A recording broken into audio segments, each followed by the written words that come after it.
In this tutorial, I'm going to show you how to set up a mesh collider. So in this one, basically we have these spheres coming down and then they kind of interact and kind of funnel through that little funnel there. So I'm going to show you how to do that.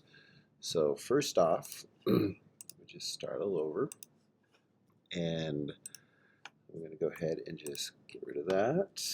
Just create a couple simple objects. So I'm going to create a sphere, use the move tool to pull that up, S to shrink it down, and then I'm going to go ahead and add another piece. So I'll just grab a plane just so that I have that.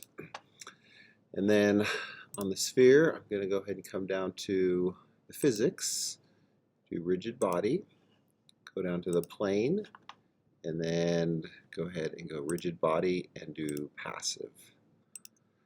So what that'll do is that'll make it so that interacts.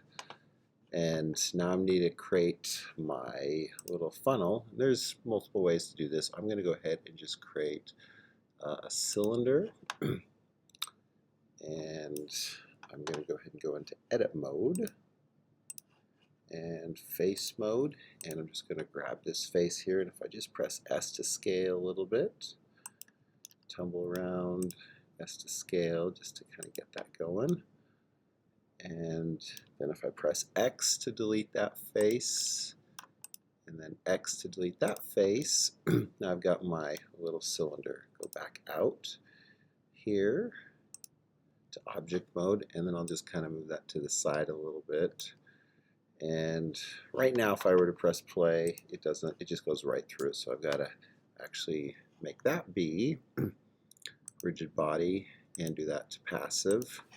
And the problem right now is when I play that, it just kind of lands on top. So to interact that, so it actually fills the shape, I'm going to go over here to the collision and change it to convex hole.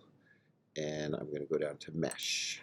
Now when I go ahead and play it, it should interact and go through there. And I'll just kind of move that to the side maybe a little bit, just to see if I can get a different reaction.